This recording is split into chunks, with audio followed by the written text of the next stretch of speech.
વિદ્યાર્થી મિત્રો કેમ છો? મજામાં ને? તમારું 11મા લેક્ચરમાં હાર્દિક સ્વાગત છે અને તમે જોઈ રહ્યા છો તમારી અને માત્ર તમારી જ YouTube channel physics with Samir મહેતામાં. આજનો આપણો ટોપિક છે પૂર્ણ આંતરિક પરાવર્તન, એને લગતા દાખલા અને છેલ્લે ઓપ્ટિકલ ફાઇબર. તો લેટ્સ સ્ટાર્ટ. આજુબાજુ ક્યાંય તમારું ધ્યાન ના હોવું જોઈએ. નોટ અને પેન લઈ લ્યો, કાનમાં ભૂંગળા ભરાવી દો, ભૂંગળા એટલે ઇયરફોન ભરાવી. Let's start. તો આપણા ટોપિકની શરૂઆત કરીએ. પૂર્ણ આંતરિક પરાવર્તન, ઇંગ્લિશમાં કહેવાનું total internal reflection, short form TIR, તીર નહીં, ટોટલ ઇન્ટરનલ રિફ્લેક્શન. શું છે આનો કન્સેપ્ટ? ધોરણ 10ની અંદર થોડોક આનો કન્સેપ્ટ આવી ગયો છે અને તમને મગજમાં વહેલું યાદ પડાવતો હશે ક્રાંતિ કોણ અને પૂર્ણ આંતરિક પરાવર્તન ને એવી બધી મેટર્સ. તો કઈ રીતની વાત છે? તો કે બીજું કાંઈ નથી, માધ્યમ લઈએ છીએ, અલગ અલગ માધ્યમ લઈ લ્યો. ધારો કે આપણે અહીંયા એવું વિચારીએ છીએ કે આપણે આ જે દોરીએ છીએ એ પાણીનું માધ્યમ છે, મતલબ આની અંદર પાણીનું માધ્યમ છે, મતલબ આવી રીતનું માધ્યમ વિચારી લ્યો, પાણી ભરેલું છે એવું આખામાં. ઓકે, આ હવાનું માધ્યમ છે, આ પાણીનું માધ્યમ છે, આ પાતળું માધ્યમ, તો કે આ ઘટ માધ્યમ, આને કહેવાય રેર મીડિયમ, આને કહેવાય ડેન્સર મીડિયમ. આનો વતલી ભ્રમણાંક η1, આનો વક્રી ભ્રમણાંક η2, μ1 μ2 એવું કહી દો તોય ચાલે. ઓકે, અને અહીંયા આપણે બિંદુવત ઉદ્ગમ રાખી દઈએ છીએ, એટલે એક બલ્બ રાખી દઈએ છીએ અને બલ્બને નામ આપી દઈએ O. ઓકે, જો પ્રકાશના કિરણો, બલ્બ છે એના પ્રકાશના કિરણો આમ ચારેય સાઈડ સ્કેટરિંગ હોય, ફેલાયેલું હોય. આપણે એના અમુક નમૂનાના કિરણો લઈએ. ધારો કે આમાંથી એક કિરણ તમે સીધું લીધું, સપાટીને લંબ આપાત થયું ને લંબ જ નીકળી ગયું, એનું વક્રીભવન કે પરાવર્તન કશું થતું નથી. હવે બીજું કિરણ લઈએ છીએ, સેજ ક્રોસ કિરણ વિચારો. સેજ ક્રોસ કિરણ વિચારો. અહીંયા બંને માધ્યમને જુદી પડતી સપાટીએ લંબ દોરો. કિરણ તમારે ફૂટપટ્ટીથી દોરવાનું છે, ફૂટપટ્ટીથી તમે આખું દોરો. અહીંયા ધારો કે તમારો ખૂણો છે એ θ1 છે. શું થશે? હંમેશા ઘટ માધ્યમમાંથી પાતળા માધ્યમમાં જાય છે. ઘટમાંથી પાતળા માધ્યમમાં જાય તો લંબથી દૂર જશે. આ લંબથી દૂર જાય છે, આને કહેવાય θ2. એકચ્યુઅલી અંશતઃ પરાવર્તન અને અંશતઃ વક્રીભવન એવું થતું હોય છે, પણ આપણે આટલું જ લેશું. હવે જરાક વધારે મોટા કોણે આપાત કરીએ. આ વધારે મોટા કોણે આપાત કરવાથી શું થયું જોવો જોઈએ. અહીંયા આપાત કોણ વૈધો θ3, એટલે કેવું સમજવાનું છે? આ θ1 હતો એના કરતાં θ3 મોટો છે, આપાત કોણ વધારો છો તો વક્રીભવન કોણ પણ ક્રમશઃ વધતો જશે. તો વક્રીભવન કોણે ક્રમશઃ વધતો ગયો તો આને કહી દો θ4. મોર બેન્ડિંગ, વધારે ને વધારે બેન્ડ જોવા મળે છે. હવે કોઈ એક કિરણ તમે આવી રીતે લ્યો છો, બહુ મોટો આપાત કોણ લઈ લીધો છે, આ આપાત કોણને તમે θ4 કહી દો છો, તો તમારું કિરણ છે એ કેવી રીતે ગયું? તો તમારું કિરણ છે, વક્રીભૂત કિરણ છે, એ સપાટીને સમાંતર નીકળી ગયું, સપાટીને પેરેલલ. કેવી વાત છે સમજજો. પહેલું કિરણ આમ સીધું ગયું છે, બીજું કિરણ આમ ક્રોસ ગયું છે, ત્રીજું એના કરતાં ક્રોસ ગયું છે, અને ચોથું સપાટીને સમાંતર જાય છે. હજી ન સમજાતું હોય તો પહેલાં કિરણ આમ સીધું ગયું છે, પછી કિરણ ક્રોસ છે, પછી વધારે ક્રોસ ગયું અને પછી એ સપાટીને સમાંતર ગયું. અને ગ્રેઝિંગ ઇમર્જન્સ કહેવાય ઇંગ્લિશમાં. ખાસ ધ્યાન રાખજો, ગ્રેઝિંગ ઇમર્જન્સ કહેવામાં આવે છે, ગ્રેઝિંગ ઇમર્જન્સ. ઓકે, જોવો જોઈએ આ θ4 છે તો અહીંયા તમે લખી શકો θ5. પણ યાદ રાખો, આજ તમારો ટ્વિસ્ટિંગ પોઈન્ટ છે, નવી કન્સેપ્ટની ધારણા છે. આપાત કોણના જે મૂલ્ય માટે વક્રીભૂત કોણ 90 નો થાય, રિપીટ, આપાત કોણના જે મૂલ્ય માટે, એટલે ધારો કે આપાત કોણ છે, આપાત કોણના જે મૂલ્ય માટે આ વક્રીભૂત રિફ્રેક્ટેડ એંગલ 90 નો થાય તો એ આપાત કોણને, ઇન્સિડન્ટ કોણને ક્રિટિકલ એંગલ કહેવામાં આવે. એટલે એને તમારે કહેવાનું છે ક્રાંતિ કોણ, ક્રિટિકલ એંગલ. સી એટલે ક્રિટિકલ એંગલ, ક્રાંતિ કોણ. ખબર પડી ગઈ? ઓકે. હવે જો તમે આના કરતાં વધારે કોણ આપાત કરો જોઈએ તો એના પછીની પરિસ્થિતિ તમને શું લાગે છે? વિચારો, તમારી મેળે જ આ કન્સેપ્ટ વિચારો. શું થઈ શકે? પહેલા કિરણ સીધું ગયું, પછી ક્રોસ ક્રોસ, સપાટીને સમાંતર. હજી તમે ક્રાંતિ કોણ કરતાં મોટા કોણે આપાત કર્યું, આ ખૂણો છે એના કરતાં મોટા કોણે આપાત કર્યું તો શું થશે? તો સપાટીને સમાંતર નહીં જાય, અહીંયા મિરર જેવી રચના થશે અને એ કિરણ આમ સીધે સીધું માધ્યમમાં જ પાછું ભટકાઈને આવતું હોય એવું આભાસ થશે. તો આને કહેવાય TIR, ટોટલ ઇન્ટરનલ રિફ્લેક્શન. આ ખૂણો ને આ ખૂણો સમાન હોય, પરાવર્તનના નિયમ હોય, I અને R હંમેશા સમાન હોય.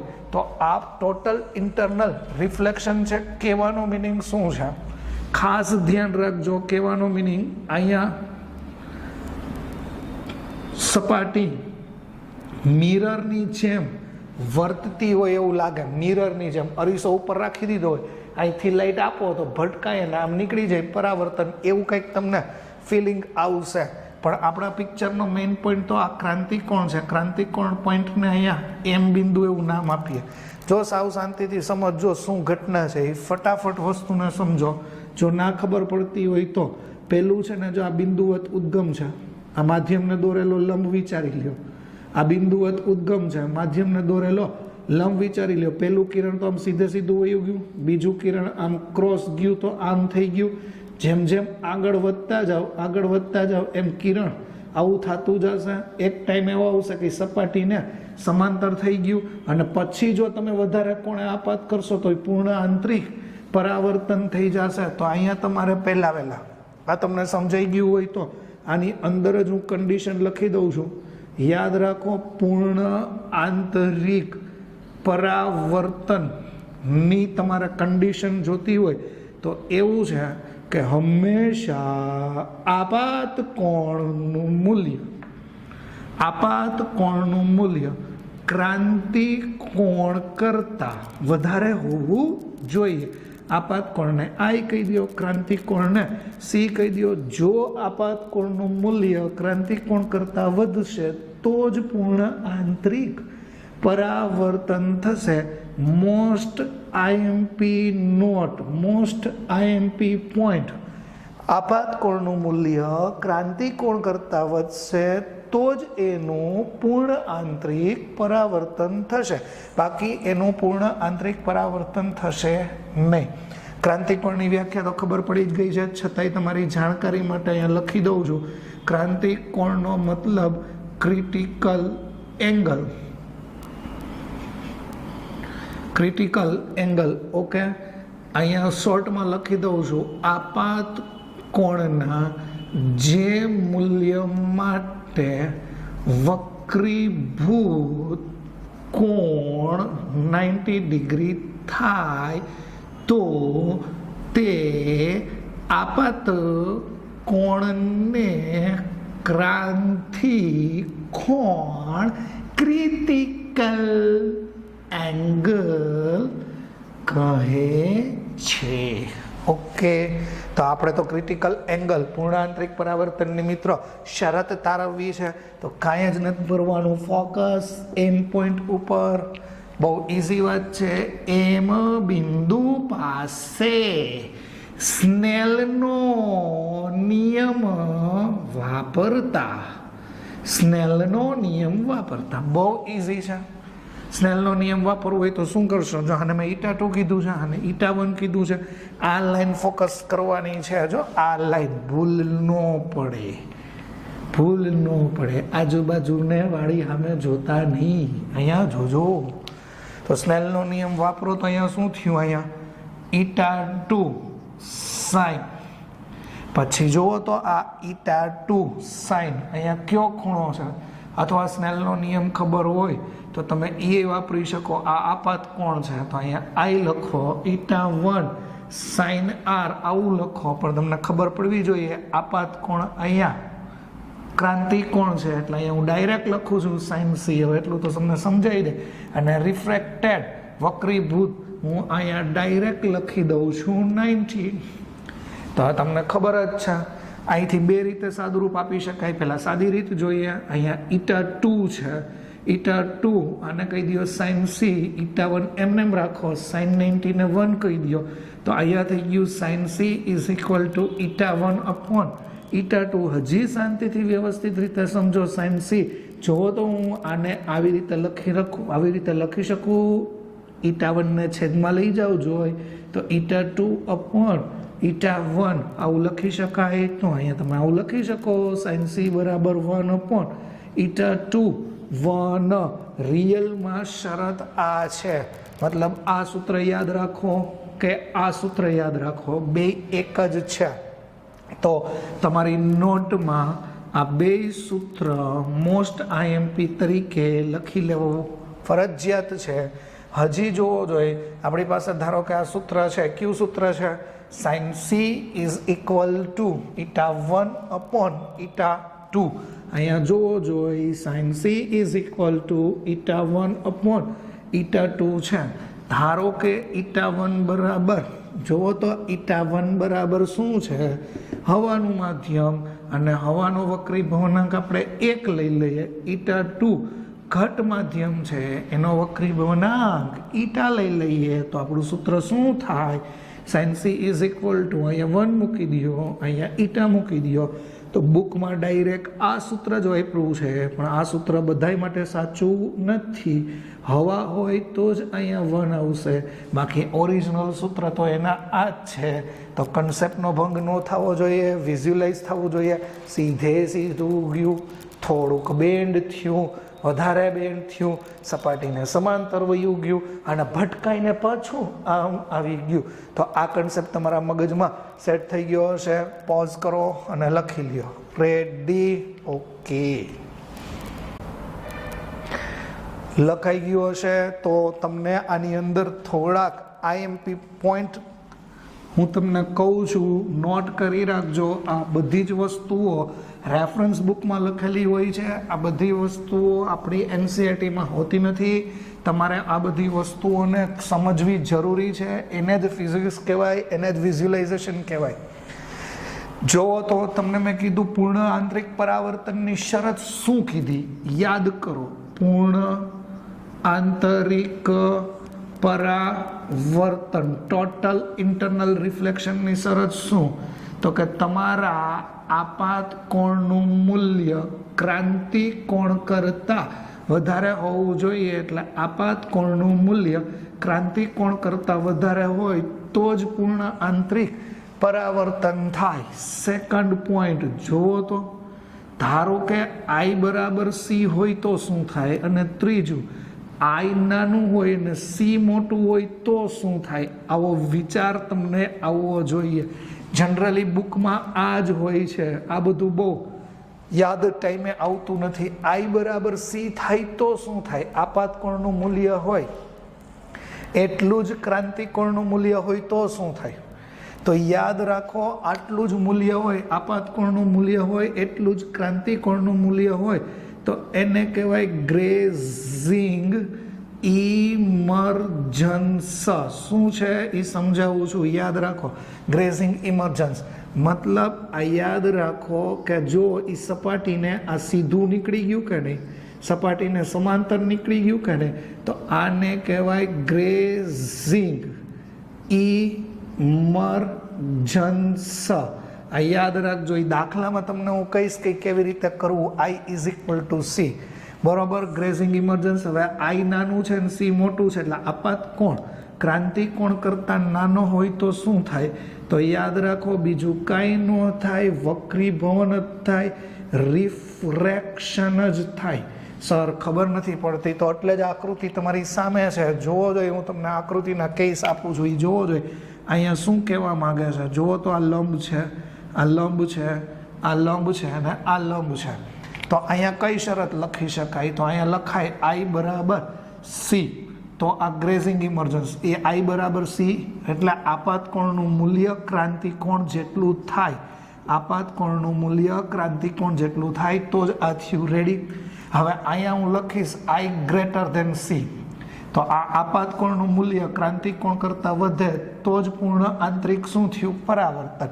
તો આ બે કેસ ક્લિયર થઈ ગયો. તો આમાં શું થાય? તો કે આપાતકોણનું મૂલ્ય ક્રાંતિકોણ કરતાં નાનું છે. જુઓ, ક્રાંતિકોણ કરતાં મતલબ આ ખૂણા કરતાં આ બેની કિંમત નાની છે. દેખાય છે, ફીલ થાય છે, વિઝ્યુલાઇઝ થાય છે. તો એનું વક્રીભવન થશે. MCQ માટે મોસ્ટ IMP પોઈન્ટ, ગ્રેઝિંગ ઇમર્જન્સનો મતલબ સપાટીને સીધું નીકળી જવું, સમાંતર થવું. ઓકે, પૂર્ણ આંતરિક પરાવર્તનના બે અગત્યના મુદ્દા છે.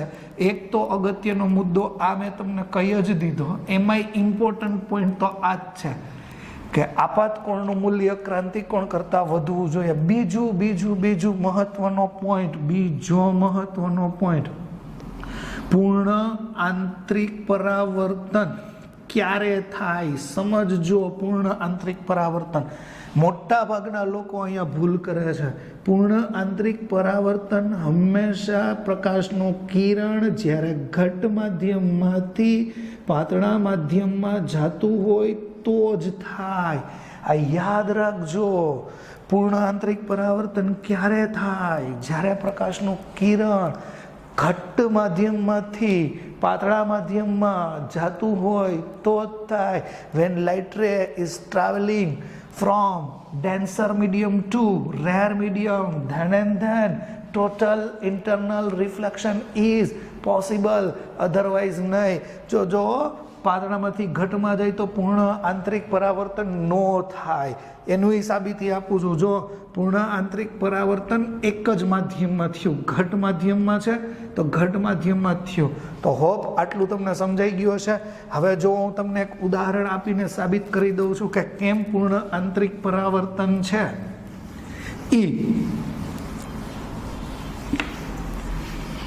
પૂર્ણ આંતરિક પરાવર્તન છે એ કેમ પાતળામાંથી ઘટ માધ્યમમાં નથી થતું? જોવો જોઈએ, આ પાતળું માધ્યમ લઈ લ્યો, આ ઘટ માધ્યમ લઈ લ્યો. તો તમે અત્યારે આવું હમણાં જોયું હતું, પાતળા માધ્યમમાંથી ઘટ માધ્યમ, એટલે જો પ્રકાશનું કિરણ ઘટ માધ્યમમાંથી આવતું હોય તો અહીંથી આમ નીકળી ગયું. આ સમજાય છે? પછી પ્રકાશનું કિરણ ઘટ માધ્યમમાંથી આવતું હોય તો અહીંથી આમ થઈ ગયું. તો ઘટમાંથી પાતળામાં જતું હોય તો જ આ સાબિત થાય છે. ઓકે, તો હવે હું તમને જે સમજાવું છું ને ખાસ સમજજો. ધારો કે અહીંયા પાતળું માધ્યમ છે, અહીંયા ઘટ માધ્યમ છે. પ્રકાશનું કિરણ પાતળા માધ્યમમાંથી ઘટ માધ્યમમાં જાય તો લંબની નજીક જાય. યાદ કરો. પાતળું આ ઘટ માધ્યમ છે, આ પાતળું માધ્યમ છે, ગમે એ કહી દો. સમજાય છે? ઓકે, હવે જુઓ તો વધારે ને વધારે આવું ક્રિએટ કરવો જોઈએ. એંગલ, આ થીટો, આ હજી એક આકૃતિ વિચારો છે. હજી આ ખૂણો છે એ તમે આવું કરી નાખો તો આનું વંકન આમ થશે કે નહીં થાય? તો એક ટાઈમ એવો આવશે તો એ તો આ સપાટીને સમાંતર વયું જશે. સર થાય તો છે?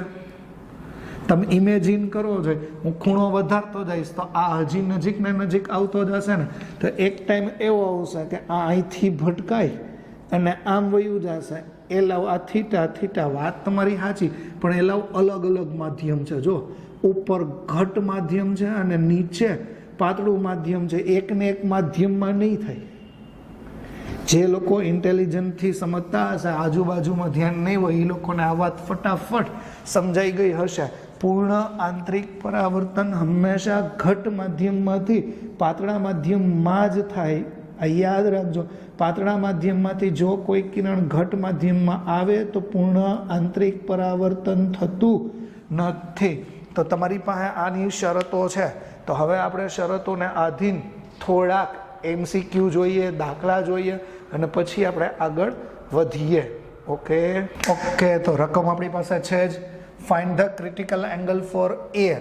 મ્યુ ઇઝ ઇક્વલ ટુ 1 એટલે એનો વક્રીભવનાંક છે, અને ગ્લાસ ક્રિટિકલ એંગલ કીધું છે એટલે આપણે આપણી બહુ બુદ્ધિનો યુઝ નહીં કરીએ, આપણે આવી રીતે લઈ લઈએ. હંમેશા યાદ રાખો કે ઘટ માધ્યમમાંથી પાતળા માધ્યમમાં જાય તો જ પૂર્ણ આંતરિક પરાવર્તન શક્ય બનવાનું છે. તો ઘટ માધ્યમ છે ને, ઘટ માધ્યમ એને આપણે ગ્લાસ કહી દઈએ, પાતળા માધ્યમને એર કહી દઈએ. બેયનો વક્રીભવનાંક તમારી પાસે છે જ, અને η2 કહી દો અને η1 કહી દો. જોવો જોઈએ, આપણે ક્રાંતિકોણ ગોતવો છે એટલે એ જ સિચ્યુએશન લઈ લઈએ કે ક્રાંતિકોણે આપાત થાય છે તો બીજું કંઈ નહીં થાય, એ આમ સપાટીને સમાંતર થઈ જશે એટલે આને કહેવામાં આવે ગ્રેઝિંગ ઇમર્જન્સ. આ વારે ઘડી આ શબ્દ એટલે રિપીટ કરાવું છું કે આપણે હમણાં આગળ દાખલો જોવાના છીએ. તો આ ખૂણો તો 90 થઈ જાય બસ. તો આ M બિંદુ પાસે, આ M બિંદુ પાસે તમે પૂર્ણ આંતરિક પરાવર્તનની શરત વાપરો તોય ચાલે. સ્નેલનો નિયમ વાપરો તો સ્નેલનો નિયમ તો બહુ ઇઝી છે. અહીંયા જોવો જોઈએ, η2 sin C is equal to η1 sin. Direct લખી નાખીએ છીએ 90. કિંમત મૂકી દો η2. ગ્લાસનો વક્રીભવનાંક જો માર્યો હવે તો અહીંથી તો તમને આવડે જ 1.5 sin C. આ હવાનો વક્રીભવનાંક 1 sin 91. તો C sin C is equal two 1/1.5. હવે તો તમને અહીંથી ખબર પડી જ જવી જોઈએ. 10 અને 15 સાદુરૂપ આપી દો તો 5, 2, 10 અને આ. તો અહીંયા તમારી પાસે સૂત્ર આવશે sin C is equal two 2/3. તો તમે આ નામે લખી શકો C is equal two sin inverse 2/3. તો આનું તમારે પાછળ નેચરલ સાઇન જોવું પડે, અને નેચરલ સાઇન જોશો તો એ અપ્રોક્સિમેટ કાચ માટે ક્રાંતિકોણ 42 ડિગ્રીનો આવશે. ગોખી નહીં મારતા કે કાચ માટે હંમેશ 42 ડિગ્રી જ આવે. કેમ? કારણ કે કાચના ઝાઝા બધા પ્રકાર હોય. ફ્લિન્ટ કાચ, ડેન્સ કાચ, હું બોલું એ સમજાય છે. કાચ બદલાશે, કાચની ઘનતા બદલાશે, કાચના પ્રકાર બદલાશે, એમ એના ક્રાંતિકોણ પણ બદલાશે. પણ મોટા ભાગે આપણે વાપરવાના છીએ પ્રિઝમ. તો પ્રિઝમ માટે આ ઇનફ છે 42 ડિગ્રી. મારો કહેવાનો મિનિંગ એવો છે કે કાચનો ક્રિટિકલ એંગલ એટલે ક્રાંતિકોણ 42 ડિગ્રી છે. જો કાચના માધ્યમમાં તમે કોઈ કિરણ, મતલબ તમારા આપાત કોણ 42 કરતાં વધી જાય, સપોઝ 43 થઈ ગયું, તો એનું પૂર્ણ આંતરિક શું થઈ જશે? પરાવર્તન. આપાત કોણ કરતાં, ક્રાંતિકોણ કરતાં આપાત કોણનું મૂલ્ય વધવું જોઈએ. તો આ એક MCQ તમારા મગજમાં સેટ થઈ ગયો હશે. બહુ થર્ડ ક્લાસ MCQ છે. ઓકે, બીજા MCQ ઉપર જઈએ છીએ તો બોર્ડ ઉપર ધ્યાન રાખો. બીજો MCQ બોર્ડ ઉપર આકૃતિ હાજર છે, 3 MCQ છે. કમ્પ્લીટ ધ પાથ ઓફ રે. કાંઈ ગોતવું નથી. કમ્પ્લીટ ધ પાથ ઓફ રે. અરે આમ જાય છે તો ફાઇનલ રે કેવી રીતે બહાર નીકળતું હશે જો સમજાવીએ. કંઈક આવું તમને એ લોકોએ આપ્યું છે. આ કાચનું પોઈન્ટ છે, કાચનું માધ્યમ છે. બહાર ઓબ્વિયસલી આપણે હવા જ લઈ લઈએ છીએ. આ સપાટીને દોરેલો લંબ પણ મેં આપી દીધો છે. આ કિરણ છે એ આપાત કિરણ છે, અને આની સાથે 42નો ખૂણો છે. તમારે આનો પાથ સમજવાનો છે. દાખલા તો પછી આપણે ગણવાના જ છીએ, પણ પાથ કે બહાર નીકળતા કિરણનો પથ કેવો હોઈ શકે, બહાર નીકળતા કિરણનો પથ કેવો હોઈ શકે. તો જો એ સમજવા માટે શું કરશો, તમને એ ખબર હોવી જોઈએ કે કાચનો ક્રાંતિકોણ છે એ ઓલમોસ્ટ 42 ડિગ્રી છે. નેચરલ સાઇન જોતા આવડશે જ તમને. ઓકે, તો આ 42 છે તો આમ એમ નહીં હો. સી આ આપાત કોણ 42 નથી આપ્યો, એ જોજો જરા ઉતાવળે. દાખલા કરવા જ ન બનતા. આ જોવો જોઈએ, આ લંબ છે.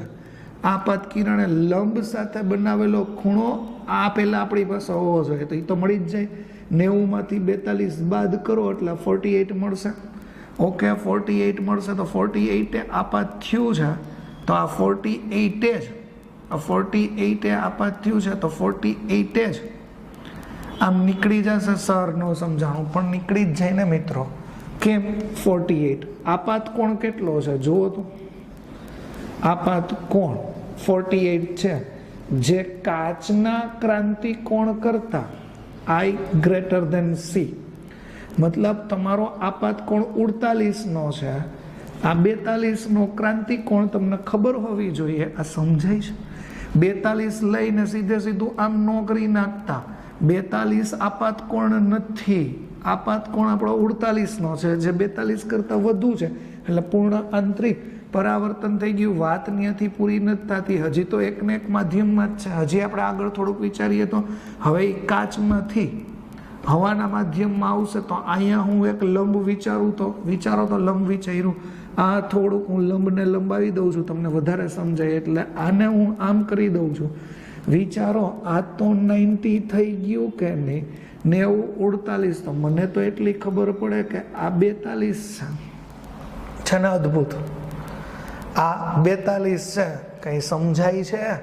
તો આ તમારું કિરણ છે, આ મતલબ આપાત કિરણ, આ સપાટી માટે આ આપાત કિરણ છે, આ માધ્યમને દોરેલો લંબ છે.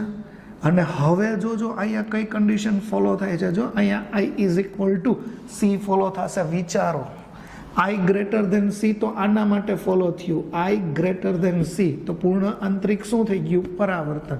હવે શું છે જોવો તો અહીંયા કઈ કન્ડિશન ફોલો થાય છે? I is equal two C, મતલબ તમારો આપાત કોણે 42 નો છે અને ક્રાંતિ કોણે 42 નો છે, તો શું થશે? તો પૂર્ણ આંતરિક પરાવર્તન વાળી સ્થિતિ નહીં આવે.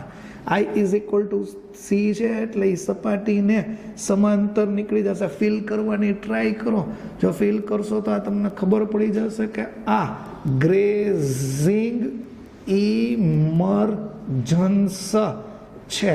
પાછું ફટાફટ એકવાર રિપીટ કરી દઉં છું. MCQ બધા જ કન્સેપ્ચ્યુઅલ લીધેલા છે. 42 નો ખૂણો આપાત નથી, લંબ સાથે બનાવેલો ખૂણો હોય એ જ આપાત હોય, એ 48 છે. પણ કાચનો ક્રાંતિકોણ આપણને ખબર છે 42 છે. ક્રાંતિકોણ કરતાં વધારે કોણે આપાત કર્યું? પૂર્ણ આંતરિક પરાવર્તન થયું. કાચની બીજી સપાટી ઉપર એ આપાત થઈ ગયું છે. આ 48 90 42 આટલું ભૂમિતિ તો ખબર જ હોય.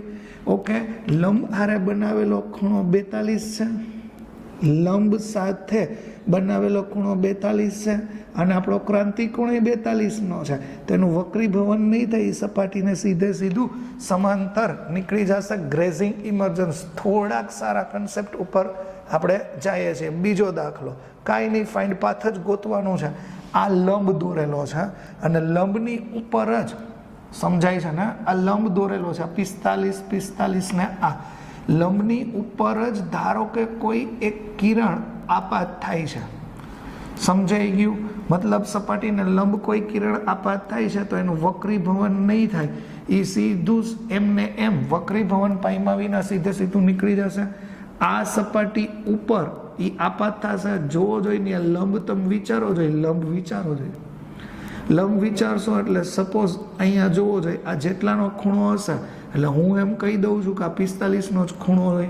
ઓબ્વિયસલી 45 જ થશે. તમને પોતાને આઈડિયા આવી જવો જોઈએ. સી ભૂમિતિ એટલું તો આવડતું જ હોય. આ 90, તો આ શું થવાનું છે? 45. તો I કેટલો થવાનો હોય? 45 નો જ છે.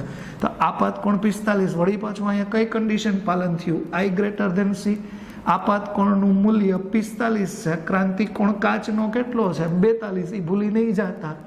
42 કરતા આપાત કોણ વધારે છે, એટલે એનું ઈ જ માધ્યમમાં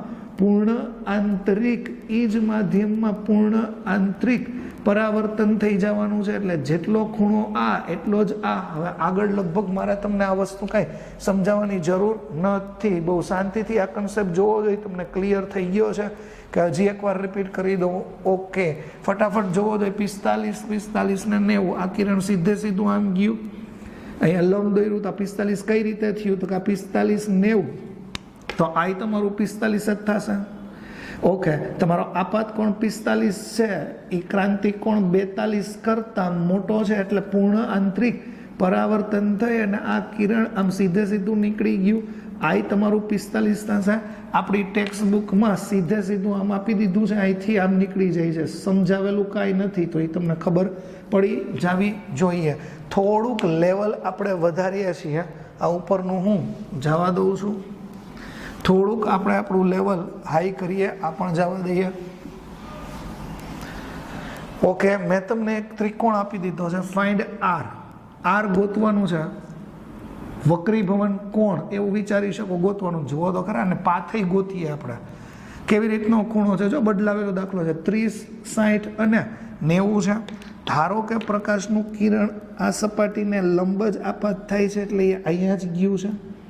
આ સપાટીને તમે અહીંયા શું દોરો છો? લંબ દોરો છો. દર વખતે પૂર્ણ આંતરિક પરાવર્તન ના થાય, ગોખવાનું નથી. જોજો, આ 30નું છે, આ 90નું છે, સમજાય છે. આ 90નું છે તો આ ઓબ્વિયસલી આ કેટલાનું થયું? યાસ 60નું થયું.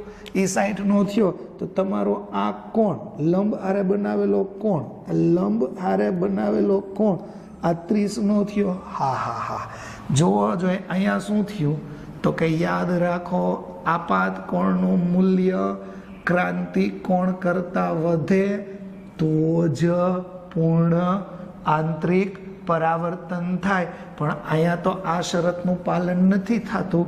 આપાત કોણ તો 30નો જ છે, ક્રાંતિક કોણ તો તમારો ઓલમોસ્ટ 42 ડિગ્રી છે.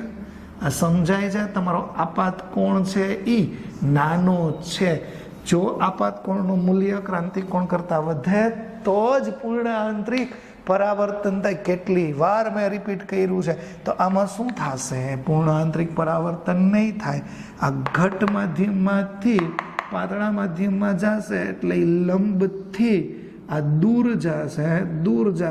તો અહીંયા જે આર છે એ મારે ગોતવું છે. ઓકે, તો અહીંયા હું તમને આપી દઉં છું, આ ગ્લાસનો વક્રીભવનાંક આપી દઉં છું. અહીંયા એર છે, હવાનો વક્રીભવનાંક ધારો કે તમે 1 લઈ લ્યો. કાચનો વક્રીભવનાંક છે એ 1.5 લઈ લ્યો. આર ગોતીને આપો ફટાફટ, 1 મિનિટની અંદર આર ગોતો જોઈ, શું મળશે મને કયો જોઈ.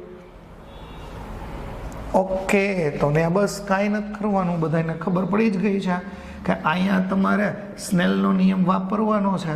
આ જોવો જોઈએ, η2 લખવાનું, η2 સાઇન, η2 સાઇન. અહીંયા કેટલાનો ખૂણો બન્યો છે? 30નો. અહીંયા η1 સાઇન.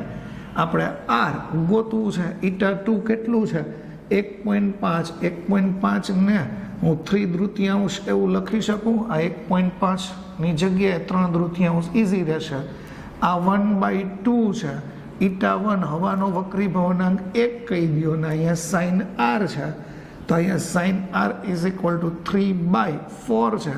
3/4 એટલે 0.75 થશે. પણ 7500 કરી અને જો તમે નેચરલ સાઇન પાછળ લોગ બુકમાં જોશો તો એ 49 ડિગ્રી જેટલો વક્રીભૂત કોણ આવશે. તો ઇઝીએસ્ટ સમ પૂરો થઈ ગયો છે, ફટાફટ નોટ કરી લેશો. નેક્સ્ટ ક્વેશ્ચન સ્ક્રીન ઉપર હાજર છે. તો કઈ રીતે છે? Same question, find R. R ગોતવું છે. તમને આવી રીતનો મેં એક કાટકોણ પ્રિઝમ આપી દીધો છે અથવા કાચનો સ્લેબ આપી દીધો છે. સપાટીને લંબ 90ના એંગલે આપાત થાય છે. તો રે ડાયાગ્રામ એ પૂરો કરો અને ફાઇન્ડ આર એવું પણ પૂરો કરી દો. તમને ખૂણા જોતા હોય તો ખૂણા તમને આપી શકું. ધારો કે આ 60નો ખૂણો છે, આ 30નો ખૂણો છે, તો ઓબ્વિયસલી આ કેટલાનો થાય? 90નો છે.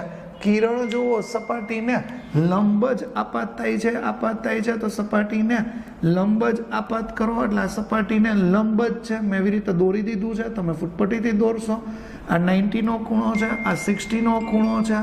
આ સપાટીને હું લંબ દોરું છું તો ઓબ્વિયસલી આ કેટલાનો થશે? 30. મારે લગભગ કંઈ સમજાવવાની જરૂર નહીં પડે. આ કિરણ સીધું આમ નીકળશે, વક્રીભવન નહીં થાય. આ તમારી દોરવામાં ભૂલ છે એટલે વક્રીભવન ફીલ થશે, સીધું આમ નીકળી જશે. ઓકે, જોવો જોઈએ 90, 60, 30. તો પછી આ ખૂણો મારો કેટલાનો થશે? ઓબ્વિયસલી 60નો થશે. આપાત કોણ 60નો છે, ક્રાંતિ કોણ કરતાં મોટો છે 42. તો પૂર્ણ આંતરિક પરાવર્તન થશે જ. તો આમ નીકળી ગયું. તો આ ખૂણો 60, આઈ અને આર. અહીંયા હું સપાટીને પાછો લંબ દોરું છું, વિચારો જોઈએ, બુદ્ધિ વાપરો. ભૂમિતિ 60 આ પાછું 90, તો આ તમારું 30 થયું. આ ખબર પડે છે 30 ક્રાંતિકોણ. અને કાચનો વક્રી ભવનાંક તો 42 છે. બસ સમજાઈ ગયું. ઓકે, આ વિચારો જોઈ, વક્રી ભવનાંક નહીં, ક્રાંતિકોણ 42 છે, આ 30 છે. તો પૂર્ણ આંતરિક પરાવર્તન નહીં થાય અને ઘટમાંથી પાતળા માધ્યમમાં આવે છે એટલે લંબથી દૂર જશે અને લંબથી દૂર જશે તો આર તમારે ગોતવાનું છે. જે લોકોને નથી ખબર પડતી એના માટે ફટાફટ હું બીજી વાર એક રફ આકૃતિ ડ્રો કરીને તમને કહી દઉં છું કેવી રીતે છે. આ ખૂણો 60 છે, આ ખૂણો 30 છે, આ ખૂણો 90 છે. આવું તમને આપ્યું છે. અહીંથી કિરણ સીધું લંબ આપાત થાય છે, આપાત થાય છે તો એમ જ નીકળી જાય. વિચારો જોઈએ, લંબ આપાત થાય તો એ ખૂણો અહીંયા સપાટી આરે તમારે કેટલાનો બનાવવાનો હોય? 90. તો I 90, તો આ કેટલાનો થયો? 30. એ 30 નો થાય તો જોવો જોઈએ અહીંયા આ કેટલાનો થયો? 60. આપાત કોણ 42 કરતા વધ્યો તો પૂર્ણ આંતરિક શું થયું? પરાવર્તન. તો I 60 થયું. અહીંયા લંબ દોરીને પાછું જોઈ લ્યો જોઈએ, આવી રીતનું ભેગું કરી, આ 60 આ 90, તો આ તમારો ખૂણો લંબ આરે 30 થાય. 42 કરતા ઓછો છે એટલે એ બહાર નીકળશે, ઘટમાંથી પાતળામાં જશે, લંબથી દૂર જશે. એ બધું તમે હવે તમારી રીતે જોશો. મારે તો આર ગોતવું છે, મારું કામ થઈ ગયું પૂરું. આ એમ બિંદુ છે, એમ બિંદુ પાસે સ્નેલનો નિયમ વાપરતા. સ્નેલનો નિયમ વાપરો, ખબર પડી જ જાય. અહીંયા તમે સીધું લખી શકો. બહારના માધ્યમને સપોઝ η1 કહી દો તો અંદરના માધ્યમને η2 કહી દો. અંદરનું માધ્યમ છે એટલે η2 sin 30 is equal to η1 sin r. એક હવા છે, એક કાચ છે, ખબર પડી જ જાય. કાચનો વક્રી ભવનાંક 1.5 અથવા 3/2 એવું લઈ લ્યો. સપોઝ આ 3/2 લઈ લીધું, આ હાફ લઈ લીધું, η1 1 લઈ લીધું, sin r લઈ લીધું. તો sin r is equal to 3/4 મળ્યું. તો આગલા દાખલા પ્રમાણે સાદુરૂપ આપો તો 49 ડિગ્રી મળી જશે. બહુ ઇઝી છે. કન્સેપ્ટ સમજજો, એમને નહીં કરતા. ઓકે, અદ્ભુત સમ થોડુંક લેવલ હાઈ, આના કરતા high. Find the reflective index of the liquid. પ્રવાહીનો વક્રી ભવનાંક ગોતવાનો છે. બાજુના દાખલામાં આવીએ, find the reflective index of liquid. આકૃતિ આવી રીતે જ આપણને આપી દીધી છે. પાણીની અંદર એક ગ્લાસ ડૂબાડેલો છે, કાચ, પ્રિઝમ. ઓકે, એક કિરણ આમ સીધું આવે છે, 90 આપી દીધું છે, આ 60 છે. અને અહીંથી આમ સપાટીને સીધું નીકળી જાય છે તો આને કહેવાય ગ્રેઝિંગ ઇમર્જન્સ. ગ્રેઝિંગ ઇમર્જન્સ. ઓકે, 60. આ √2 છે. આ લિક્વિડ છે, લિક્વિડનો વક્રી ભવનાંક તો આપણે ગોતવાનો છે. કાંઈ જ નથી કરવાનું, ભૂમિતિ વિચારો. 90, 60 તો ફરજિયાત અહીંયા મારે 30 લખવું પડે, અહીંયા 60 લખવું પડે. બહુ ઇઝી છે, એકદમ ઇઝી છે. અને આ ગ્રેઝિંગ ઇમર્જન્સ છે તો આ 90 છે. બસ અહીંયા જ તમે સ્નેલનો નિયમ એમ પોઈન્ટ પાસે વાપરી લ્યો. એમ પોઈન્ટ પાસે સ્નેલનો નિયમ વાપરતા તો તમે અહીંથી જ વિચારો જોઈએ આ કોણ છે. તો ઈટા ગ્લાસ લખી નાખો. આ ઈટા ગ્લાસ, આ eta liquid, eta glass sine 60 દેખાય છે. Eta glass sine 60. અહીંયા લખો eta liquid sine 90. Glass glass glass કાચનો વક્રી ભવનાંક √2 sine 60 √3/2 is equal to eta liquid तो गोतना है साइन 91 મૂક્યું. આના નીકળી ગયું √3 √2 is equal to eta liquid. Eta liquid તમારી રીતે ગોતશો તો 1.22 સમથિંગ આન્સર આવશે. બસ આનું સાદું રૂપ તમારી રીતે તમે આપી દો √3/2. થોડાક દાખલા આપી દઈએ. Sine c is equal to 1 eta, આવી ફોર્મ્યુલા તમને ખબર છે, અથવા sine c is equal to 1/eta2 1. આ બે ફોર્મ્યુલા છે. આ ક્યારે વપરાય? એક માધ્યમ હવાનું હોય તો તો અત્યારે હવે આપણે એવું વિચારીએ છીએ કે બહારનું માધ્યમ છે એ હવા છે. આપણે આ ફોર્મ્યુલા વિચારીએ, sin c is equal to 1/η. Okay, તો હું થોડાક પોઈન્ટ આપું છું, ટ્રાય કરો. જો ધારો કે હું તમને પહેલામાં આપી દઉં છું પાણી, અને પાણીનો વક્રી ભવનાંક 1.33, ક્રાંતિ કોણ ગોતો. sin c is equal to 1/η.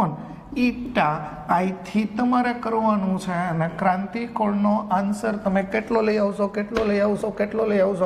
Most probably 48.35 degree nearest, અથવા 75 ડિગ્રી નિયરેસ્ટ લઈ આવશો, કાં 35 અથવા 75 જે આવે એ તમે તમારી રીતે ચેક કરશો. ઓકે, તો આવી રીતે તમે તમારા દાખલા ગણશો. ઓકે, વોટરવાળી ખબર પડી ગઈ ને વાત. સેકન્ડ દાખલો હું તમને આપું છું, ક્રાઉન ગ્લાસનો વક્રી ભવનાંક આપું છું 1.52. તો ક્રિટિકલ એંગલ તમારે ગોતીને મને કહેવાનું છે. પછી હું તમને આપું છું ડેન્સર ફ્લિન્ટ ગ્લાસ, તો એનો વક્રી ભવનાંક 1.65 છે. તો એનો ક્રાંતિ કોણ કહેવાનું છે. ચોથું હું તમને શું આપું? યસ, હોટ ફેવરેટ ડાયમંડનો વક્રી ભવનાંક યાદ રાખજો 2.42. ઘણી વખત પૂછાઈ ગયેલું છે ફોર MCQ. તો એનો ક્રાંતિ કોણ ગોતીને આપશો, અને આનો ઉપયોગ તો આપણે આગળ કરવાના જ છીએ. ઓકે, નેક્સ્ટ ટોપિક ઉપર મૂવ થાય છે. નીટ માટેનો મોસ્ટ IMP ટોપિક. ક્યાંય પણ તમને તમારી ટેક્સ્ટ બુકમાં તો આ ટોપિક નથી જોવા મળવાનો, પણ જો તમે રેફરન્સ બુક જોતા હશો અથવા કોઈ બી કોટા મટીરિયલ જોતા હશો, તો એ જ રીતે આપણે તમને અહીંયા ભણાવીએ છીએ કોટાની જેમ જ, કોટાના લાઈવ લેક્ચરની જેમ જ. બરોબર છે? તો ન્યૂ ટોપિક, સર્કલ ઓફ ઇલ્યુઝન્સ અથવા ઇલ્યુમિનેશન. નીટ માટેનો અગત્યનો ટોપિક વિદ્યાર્થી મિત્રો, મોસ્ટ IMP ટોપિક. તમને આના MCQ મળશે જ. એકેય બુક કે એકેય પેપર એવું નહીં હોય કે જે આના વિનાનું કંઈ પણ પ્રિન્ટ થયું હોય. તો શું છે આ ટોપિક? સર્કલ ઓફ ઇલ્યુઝન બોલો, અથવા ઇલ્યુમિનેશન. ખાસ હોટ ફેવરિટ વર્ડ છે ઇલ્યુમિનેશન. આ શું છે ખબર નથી એમ? બધાયને ખબર જ છે. હું ભણાવીને પછી તમને પૂછીશ. યસ, હિન્દી પિક્ચર અથવા ક્યાંય પણ મૂવી જોતા હશો તો આવું તમે ક્યાંય પણ ફીલ કર્યું જ હશે. અંડર વોટર, પાણીની અંદરના વ્યૂ કેવા દેખાય એવો ટોપિક છે. પણ પૂર્ણ આંતરિક પરાવર્તનની ઘટના તો તમને પહેલાં ખબર હોવી જ જોઈએ. ટોટલ ઇન્ટરનલ રિફ્લેક્શન વાળી વાત નહીં ખબર હોય, ક્રાંતિકોણ વાળી વાત નહીં ખબર હોય મિત્રો, તો આ કંઈ શક્ય બનવાનું જ નથી. તો કેવી રીતે ભણશું? જોઈએ સર્કલ ઓફ ઇલ્યુમિનેશન. અહીંયા ધ્યાન રાખજો, બીજે ક્યાંય તમારે જોવાનું જ નથી. Circle of illumination, best concept of the લેક્ચરનો સૌથી અગત્યનો કન્સેપ્ટ આ છે. નોટ લઈને જ બેસજો અને નોટ કરી લેજો. ઓકે, આ ધારો કે પાતળું માધ્યમ છે, એ તો હવે કહેવાનું જ ન હોય. આ અંડર વોટર છે, પાણી છે. આ એવું વિચારજો, અંડર વોટર, પાણીનું માધ્યમ. ઓકે, અથવા આને કહી દઈએ રેર મીડિયમ, આને કહી દઈએ ડેન્સર મીડિયમ, η1 η2. જો કે આની કંઈ જરૂર જ નથી η1 η2ની. ધારો કે અહીંયા સોર્સ છે, મતલબ બલ્બ છે એવું વિચારો છે. આ બલ્બ અહીંયા છે. ઓકે, આખી પૂર્ણ આંતરિક પરાવર્તનવાળી વાત રિપીટ કરીએ છીએ. Focus here. ધારો કે આમાંથી નીકળતું પ્રકાશનું કિરણ સીધું વયું ગયું, વક્રી ભવન જ ન પામ્યું. જોવો જોઈએ, વક્રી ભવન પામ્યા વગર આ સીધું માધ્યમમાં નીકળી ગયું. ઓકે, આમાં તો આપણને કાંઈ પ્રોબ્લેમ હોય જ નહીં, પૂર્ણ આંતરિક પરાવર્તન જ છે, સમજ્યા. પછી ધારો કે આપણે આવી રીતે ક્રોસ કિરણ લીધું, આ લંબ દોર્યો, આ આપણો આપાત કોણ હતો. તો યાદ કરો, ઘટમાંથી પાતળા માધ્યમમાં જાય તો આ લંબથી દૂર ગયું. તો યાદ કરો. હા સર, યાદ તો આવે છે થોડું નહીં, પૂરેપૂરું યાદ આવવું જોઈએ. હવે વધારે કોણે તમે કિરણને આપાત કરો, વધારે કોણે કિરણને આપાત કર્યો તો શું થયું? આપાત કોણનું મૂલ્ય વધ્યું, તો સામે વક્રીભૂત કોણનું મૂલ્ય પણ વધશે અને વંકન પણ વધશે. યાદ કરો, સીધું, ક્રોસ, ક્રોસ અને સપાટીને સમાંતર. યસ, આપણે ઈ જ લેવું છે, આપણે ઈ જ લેવું છે, આપણે ઈ જ લેવું છે. જો જોઈએ આ આવડો મોટો કોણ આપાત કર્યો તો આ કિરણ છે એ સપાટીને સમાંતર વયું ગયું. યાદ કરો, અહીંયા ઓલું 90 થતું હતું ને અહીંયા આપણે સ્નેલનો નિયમ વાપરો તો. ઓકે સર, થોડું થોડું યાદ આવે છે. હજી આગળ કન્સેપ્ટ વધારો તો શું હતું? તો કે આ આપણે કિરણ સીધું અત્યારે જવા દઈએ અને આપાત કોણનું મૂલ્ય, અને આપણે ક્રાંતિ કોણ કીધો તો યાદ છે? યસ, આપાત કોણનું મૂલ્ય ક્રાંતિ કોણ કરતાં વધે, એટલે આ વધે તો એનું ઈ જ માધ્યમમાં પૂર્ણ આંતરિક શું થતું હતું? પરાવર્તન, જેને આપણે કીધું હતું TIR. ઓકે, જેવું આ સાઈડ ડ્રો કર્યું ને એવું જ આપણે મિત્રો આ side copy paste mirror image draw કરવાની છે. પણ આપણે ટોટલ ઇન્ટરનલ રિફ્લેક્શન સુધી નથી જવું, આપણે તો અહીંયા ક્રાંતિ કોણ સુધી જવું છે. ધારો કે આ પોઈન્ટથી આમ જુઓ છો, આમ સીધા હાઈલા જાઓ. ક્યાં સુધી હાઈલા જશો? યસ, અહીંયા સુધી તમારે જવાનું છે. શું છે એ હું તમને કહું છું. ઓકે, ક્રાંતિ કોણવાળી વાત ખબર પડી ગઈ. ઓલું તો ખાલી તમને સમજાવવા માટેનું હતું. ઓકે, સેમ ફિનોમિના છે એ તમારે અહીંયા ડ્રો કરવાની છે. મિરર ઇમેજ ડ્રો કરવાની ટ્રાય કરો. મારું ડ્રોઈંગ બહુ સારું નથી એટલે એક્ઝેક્ટ તો હું ડ્રો નહીં કરી શકું, પણ ટ્રાય બેસ્ટ. અહીંથી આમ ગયું તો આ જોવો જોઈએ, આવી રીતનું ગયું. આ પહેલું કિરણ, આની મિરર ઇમેજ ડ્રો કરી. ઓકે, પછી એના કરતાં વધારે ક્રોસ લઈ લ્યો, એના કરતાં વધારે ક્રોસ આવી રીતનું કિરણ લઈ લ્યો. ઓકે, આ આપાત કોણ વધારે થયો તો આ કિરણ હજી આમ વયું ગયું. સમજાય છે? ત્રીજું કિરણ તમે અહીંયા લંબવાળી વાત છે એ લઈ લ્યો. ત્રીજું કિરણ એવડો આપાત કોણ લીધો કે એ બહુ મોટું થઈ ગયું અને કિરણ સપાટીને સમાંતર થઈ ગયું 90 ડિગ્રી. મેં એમ નામ આપ્યું હતું, તો અહીંયા તમે એમ ડેશ એવું નામ આપો. અને એના કરતાં જો કોઈ કિરણ જોવો જોઈએ ક્રાંતિકોણ કરતાં કોઈનું આપાત કોણ આ વધી ગયો તો એનું ઈ જ માધ્યમમાં પૂર્ણ આંતરિક પરાવર્તન થઈ ગયું. સેમ કોપી ઓર પેસ્ટ છે. અદ્ભુત. આપણે તો બીજું કાંઈ નથી કરવું. અહીંયા જુઓ, રાઈટ સાઈડ 90 સુધી મેં રેડ લાઈન ડ્રો કરી, લેફ્ટ સાઈડ 90 સુધી રેડ લાઈન ડ્રો કરો. ઓકે, અહીંથી તમારે મેઝરમેન્ટ લેવાનું છે. કાં અહીંથી રાઈટ સાઈડ વિચારો, કાં અહીંથી લેફ્ટ સાઈડ વિચારો.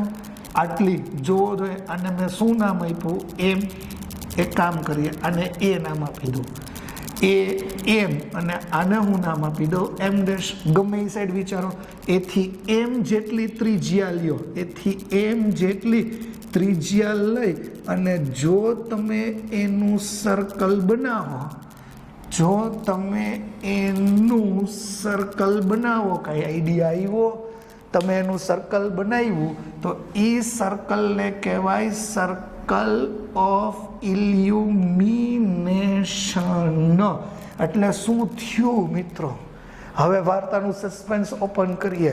ઘણી વખત ઇંગ્લિશ મૂવી અથવા હિન્દી મૂવીની અંદર તમે જોયું હોય, કોઈ વ્યક્તિ અંદર પાણીની અંદર ડૂબી રહ્યો હોય અથવા પાણીની અંદર હોય. ઓકે, અને તમે આમ ઉપર જુઓ, ઉપરની સાઈડ જુઓ તો તમને આખું આકાશ નહીં દેખાય. તમને એક નાનકડા ગોળાવાળા પાર્ટમાંથી જ લાઇટ આવતી હોય એવું ફીલ થશે. પબજીમાં આવું હોય. ઓકે, હું શું બોલું છું એ સમજાય જાય? તમે સ્વિમિંગ પુલમાં અંદર ઊંડે વયા ગયા હો અને પાણીના માધ્યમમાંથી તમે આમ આકાશને જોવાની ટ્રાય કરો તો સમગ્ર લાઇટ આવતી હોય એવું ફીલ નહીં થાય. એક નાનકડા ગોળાવાળા વિસ્તારમાંથી લાઇટ આવતી હોય એવું ફીલ થશે. તમે ડાન્સ ન કરાવતા પણ સમજવાની ટ્રાય કરજો. કોઈ નાલાયક વેળા ના કરતા હો. આ સમજાય છે? ઓકે, જેને નથી ખબર પડતી તો એના માટે અહીંયા સાઈડમાં નાનકડી આકૃતિ. આ ઓ છે, અહીંયા આ એ છે, દેખાય જ છે એ. અહીંયા આ એમ છે, દેખાય છે એમ. અને ત્યાંથી અહીંથી આ મેં હું દોર્યું એમ. આ ડ્રો કર્યું એ ખબર પડી.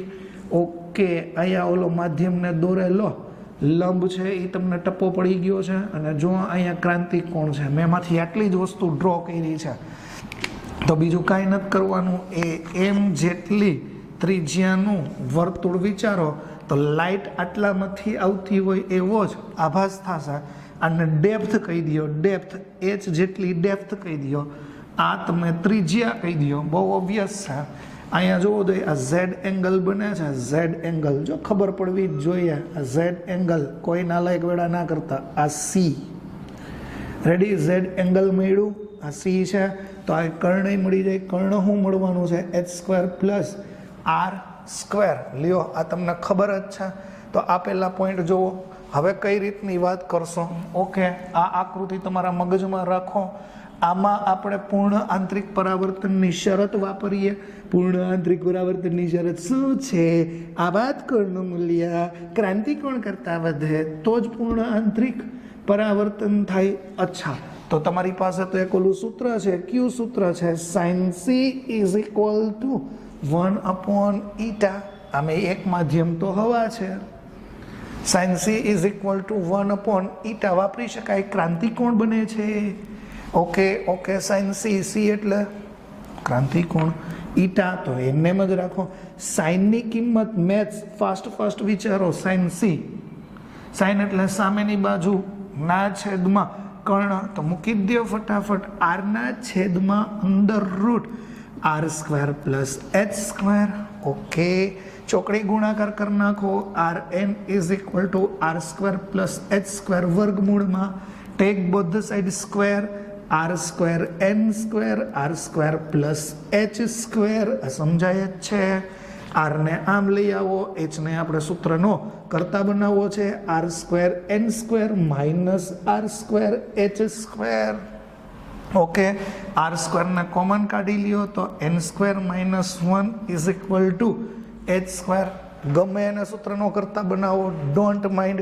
h ને બનાવો તો તમારો આન્સર આવી ગયો છે. આપણે r ને બનાવી નાખીએ તો r² is equal two h² n² minus 1.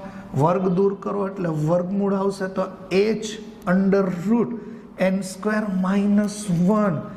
The most IMP shortcut for JEE NEET exam. Don't forget. આપણને ત્રિજ્યા મળશે. એટલા ત્રિજ્યામાંથી આમ પ્રકાશ આવતો હોય ને એવું ફીલ થાય. ડીપ સમુદ્રની અંદર જ્યારે તરવૈયાઓ અંદર વયા ગયા હોય ખૂબ જ ઊંડે, અને પછી ઉપર જોવે તો એને એક ગોળ કુંડાળામાંથી જ આમ લાઈટ આવતી હોય એવું ફીલ થાય. આ સમજાય? મારે એ ગોળાકારનું ક્ષેત્રફળ ગોતવું હોય ને તોય મળે. અને ગોળાકારનું ક્ષેત્રફળ તો તમને બધાને ખબર જ છે. આ હું જે કાંઈ ચિત્રામણ કરું છું એ લખી લેજો. મોસ્ટ IMP છે. ઓકે, ક્ષેત્રફળ જોતું હોય, આ યાદ રાખજો. ક્ષેત્રફળ, ગોળ વિભાગનું ક્ષેત્રફળ જોતું હોય તો એ ઓબ્વિયસલી πr² જ હોય કે ના હોય? Yes, πr². અને r² તો છે જ તમારી પાસે ઓલરેડી. જો r u તો અહીંયા મૂકી દો h² η² માઇનસ 1. તો આ ક્ષેત્રફળ પણ મળી જાય. સર્કલ ઓફ ઇલ્યુમિનેશનનું ક્ષેત્રફળ. એક દાખલો જોઈએ છીએ. Most IMP concept, don't forget. તમને ઘણા બધા કોટાના મટીરિયલમાં આ સૂત્ર મળશે. આપણા NCERTમાં આનો એકાદ MCQ હોય તો ઠીક છે, બાકી નહીં. ઓકે, તો આ સૂત્ર તમારી નજર સામે હજી હું રાખું છું, અને મારે તમને એક દાખલો આપવો છે. આ પોઈન્ટ ફરજિયાત નોટ ડાઉન કરી જ લેજો. બીજા બધા પોઈન્ટ દૂર કરો. હાય હાય હાય હાય.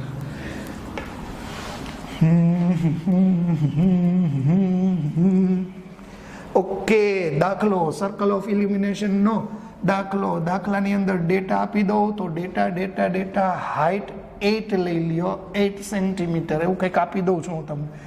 આ રેડિયસ ગોતવી છે. વક્રી ભવનાંક આપી દઉં 5/3. આવું મને ડેટા કંઈક યાદ છે. અને મારે ઘેરાયેલા પ્રદેશનું ક્ષેત્રફળ ગોતવું છે. કંઈ કરવાનું જ નથી, શોર્ટકટ જ વાપરવાની છે, લપ નથી કરવાની. જવાબ મળી જ જવાનો છે. દાખલો જોતો હોય તો દાખલો તમે કંઈક આવી રીતે લખી શકો. A point of light is kept 8 centimetre below. 8 centimetre નીચે રાખેલું છે below a glass slab of reflective index 5/3. Find the area through. Find the area.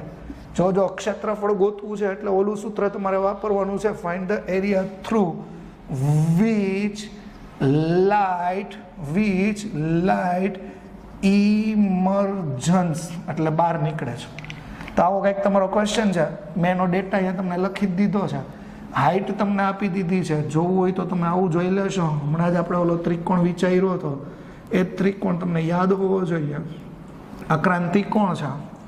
આ હાઇટ છે, આ રેડિયસ છે. યાદ છે? હાઇટ તમને શું આપી દીધી છે? 8 આપી દીધી છે.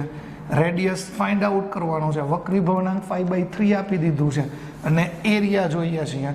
રેડિયસ પહેલાં ફાઇન્ડ કરી લ્યો જોઈએ આન્સરમાં. રેડિયસની ફોર્મ્યુલા ડાયરેક્ટ યુઝ કરો. h √η² -1 સાદુરૂપ ઘરે આપી દેશો. આ 8 સેન્ટીમીટર છે η². તો અહીંયા તમે લખી નાખશો 5/3² -1. આ તમને ખબર પડી ગઈ છે. તો r = 8 in the bracket 25 9 -1. r = 8 √25 -9/9. આ તમને ખબર પડી? Yes sir. આવું તો આવડે જ ને. હવે ધોરું થઈ ગયું આવું તો. r 25માંથી 9 જાય એટલે 16 અને 9 તો r = 8 × 3 and 4 4 2 તો r = 6 સેન્ટીમીટર ત્રિજ્યા થઈ ગઈ. અને r આમાં મૂકી દો એટલે ક્ષેત્રફળ મળશે. તો આટલું તમે તમારી રીતે કરશો. અગત્યના કન્સેપ્ટ પૂરા. પૂર્ણ આંતરિક પરાવર્તનના ઘણા બધા ઉપયોગો છે. પ્રિઝમ છે, ઓપ્ટિકલ ફાઇબર છે, મરીચિકા છે. ઇંગ્લિશમાં એને મિરાજ કહેવાય. ઓલી મિરાજ નહીં, બુધાલાલ છે એ નહીં. તો નેક્સ્ટ પીરિયડમાં આપણે આ જોવાના છીએ. ત્યાં સુધી stay tune with us. Video share કરવાનું, લાઈક કરવાનું અને સબસ્ક્રાઈબ કરાવવાનું ભૂલશો નહીં. Thank you very much.